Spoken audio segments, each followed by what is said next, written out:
실험실에서 쉽게 볼 수 있는 이런 바이알조차 국산 찾기가 쉽지 않은 걸 알고 계시나요? 우리나라도 충분히 만들 수 있을 텐데 왜 그럴까요? 가장 큰 건 일단 성능이 일제라던가 미제가 더 좋기 때문이고요. 예를 들어서 제네시스 G90과 벤츠 S 클래스를 비교해봅시다. 둘 다 너무나 멋진 차죠. 하지만 대부분의 사람들에게 선택권을 준다면 대부분 벤츠 S 클래스를 택할 겁니다. 작은 차이가 큰 차별점을 만들어내기 때문입니다. 100m 달리기 세계 1등은 우사인 볼트의 9초 58이나 아사파 파월의 9초 74나 큰 차이는 나지 않아요. 그런데 그 작은 차이가 바로 엄청난 차이를 만들어냅니다. 수출 규제 후 2년이 지났습니다.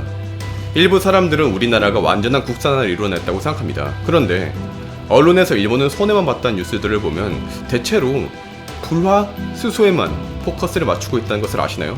당연히 폴리이미드라던가 PR은 여전히 대일 의존도가 극심하니까 잘 드러내질 않죠. 무엇보다 일본의 불산 수출 기업들이 얻은 손해가 크기 때문에 불산에 포커스를 맞추기도 합니다. 2018년 일본 불산의 수요처 약 89%가 한국이었고 수출 규제 이후 일본의 스텔라, 모리타, 스미토모 등의 주가가 하락하기도 했으니까요.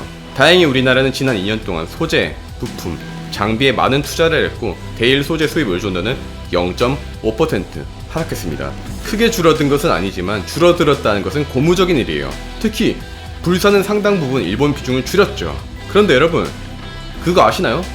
우리나라가 성공했다면서 빵빠레를 터뜨리는 불화수소는 이미 8년 전에 국산화가 어느 정도 되어 있었다는 것을요. 실제로 특허로도 공개된 바 있습니다. 초고순도 불화수소의 제조 방법이에요. 그런데 대체 왜 이런 특허들이 빛을 보지 못하고 사장되는 걸까? 우리나라가 과거 불화수소에 대한 특허가 있었기에 빠르게 국산화를 할 수 있었듯 지식재산, 특허를 확보하는 것은 매우 중요합니다. 국가의 기술 역량은 특허를 통해서도 알 수 있으니까요. 그리고 마침 기막히게 제가 대통령 소속 국가지식재산위원회 홍보대사라 도움을 요청했고 국내 최초의 지식재산 전문기업인 인텔렉추얼 디스커버리의 배동석 부사장님께 자문을 구할 기회를 얻었습니다. 네, 반갑습니다. 그럼 지적재산권에 대해서 간단하게 소개해 주실 수 있을까요? 네, 지식재산권은 이제 기술을 보호하는 그 산업재산권이라고 되어 있는데요. 특허권에 투자를 해서 돈을 버는 하나의 대상물로서 인식이 되고 있는 아주 핫한 분야라고 말씀드릴 수 있습니다. 그럼 비즈니스 모델을 만들 수 있는 구체적인 사례를 한번 말씀해 주실 수 있을까요? 최근에 미국의 이제 킹스톤이라고 하는 큰 회사를 상대로 특허 침해 소송을 통한 한 180억 정도 되는 배상 판결을 받은 바 있습니다. 하나마이크론이 이제 출원한 특허였는데 저희가 그러한 중요한 특허를 돈 되는 특허를 발굴해내는 그런 차원에서의 전문성이 있다고 보시면 되겠습니다. 하나마이크론이면 반도체 쪽이네요. 예, 반도체입니다. 그 해당 특허는 USB 그 메모리 스틱에 관련된 특허였고요. 신문 기사로도 나와 있으니까 참조해 보시면 좋을 것 같습니다. 기술 특허 중에서 빛을 보지 못한 특허도 되게 많은 걸로 알고 있거든요. 2년 전에 우리나라 반도체 수출 규제가 되게 핫했잖아요. 불산 같은 경우는 이미 이제 8년 전인가 7년 전인가 중소기업이 이미 특허를 가지고 있었는데 한 8년이 지나서 이제 조명이 되기 시작했어요. 아, 우리나라도 이런 특허 있었구나. 이런 문제들이 되게 많을 것 같은데 이런 조명받지 못한 특허들을 사람들한테 알릴 수 있게 이렇게 하려면 어떻게 해야 될까요? 필요한 거는 조직과 전문가와 투입될 수 있는 그런 예산을 가지고 있는 그런 특허 전문 회사가 되겠습니다. 그래서 그 기업들은 이제 생산 활동에 전념을 다 하시는 거고 그러한 특허권을 저희에 맡겨주시면 저희는 이제 저희 역할을 하는 거죠. 그렇게 해서 수익을 좀 내서 다시 또 수익 배분 갖고 그렇게 하는 게 좋을 것 같습니다. 저 소부장 관련해서 일본의 특허권을 조금 조사한 바 있는데요. 네. 일본의 핵심 특허들이 많은 부분 또 만료가 돼 가고 있습니다. 특허는 출원일로부터 20년 동안 살아있거든요. 네. 부동산하고는 달리 이제 그 라이프 타임이 다 정해져 있습니다. 네.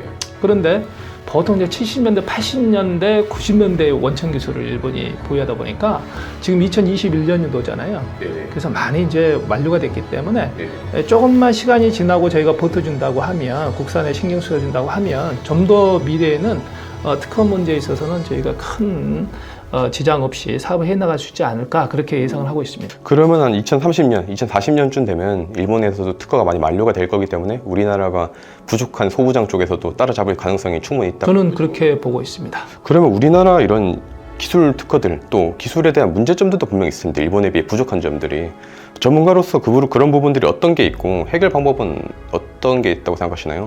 저희 나라 이제 그 엔지니어들, 특히 이제 삼성, LG의 이제 대기업 위주의 엔지니어링의 특징이 패스트, 굉장히 빨리 저희가 쫓아가고, 네. 그 다음에 이제 그 융합, 네. 예, 이런 부분은 저희가 굉장히 뛰어납니다. 반면에 그 자연과학, 네. 그 다음에 원천 소재, 네. 이거에 대해서 시간을 가지고서 R&D 결과물을 만들어내는 부분은 굉장히 이제 저희가 조금 그간에 뭐 모든 걸 다 갖출 수 있는 그런 환경이 아니었기 때문에 그런 부분은 이제 일본이나 독일이다, 이 미국 기업이 앞서 있죠. 그래서 모든 거를 뭐 우리가 한순간에 캐치업할 수는 없겠으나 그러한 소재나 원천 기술 쪽은 저희가 이제 매입해 오거나 기술 이전을 적극적으로 검토하면 좋을 것 같고요. 국가 R&D가 저희가 이제 30조가 들어가거든요, 우리나라가. 그러한 부분을 좀 더 스마트하게 필요한 부분에다가 집중력을 좀 발휘해서 할 수 있다 그러면 많이 보완될 것이라고 그렇게 생각됩니다. 결국에는 돈을 이제 스마트하게 쓰는 게 정말로 중요하다 말씀이시네요. 네, 그렇죠. 저희가 이제 양적으로는 많이 성장했죠. 저희 나라가 IP4 국가입니다. 그래서 미국, 중국, 그 일본 다음으로 특허권을 많이 이제 배출해내고 있는 그런 국가인데요. 반면에 저희가 국가 로열티 수지는 적자입니다. 그러니까 특허를 많이 갖고 있는 반면에 특허료를 벌어들이는 쪽은 굉장히 약합니다. 그래서 이런 부분을 좀 더 많이 보강해 나가야 된다라는 당면 과제에 놓여 있는 거죠. 그러나 이번에 이제 그 소부장 관련해서 일본의 어떤 그 조치로 인해서 어떻게 보면 저희가 이제 백신을 맞은 거잖아요. 기술 백신을 맞고 저희가 자가 면역력이 이제 커졌는데 이 계기로 일본에 이제 또 다른 어떤 조치가 와도 그때는 뭐 지금처럼 이렇게 뭐 우왕좌왕한다거나 좀 놀란다거나 이럴 필요 없고요. 오히려 이번 저는 이제 이게 일본 소부장 사태가 하나의 저희 나라 경쟁력 끌어올리는 좋은 그 계기가 되었다. 그렇게 저는 보여주고요. 이런 교훈을 좀 얻었던 좋은 기회였던 것 같습니다.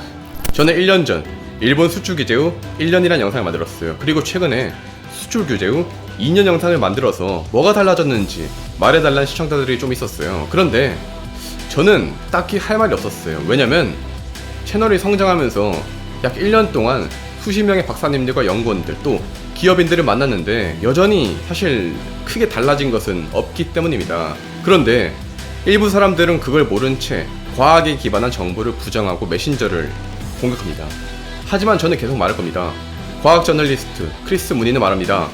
과학 정보에 흠집을 내려는 동기는 매우 많다. 그리고 흠집을 내려는 사람들은 과학을 지키는 사람보다 유리한 위치에 있기 마련이다. 따라서 과학자들은 옆으로 피해가선 안 된다. 과학은 현실의 모습을 담는 최적의 그릇이긴 하지만 과학 역시 사람이 하는 일이기 때문이다. 국내에 네. 좋은 기술 특허권을 이제 해외 기업들로부터 이제 무단 침해하는 그 기업들로부터 이렇게 받아내는 네. 라이센싱 소송 활동을 해왔는데 정당한 어떤 그 네. 특허를 받아내는 데 있어서 저희가 한몫을 했고 그러한 그 이제 수익금이 들어오면 굉장히 뿌듯하죠.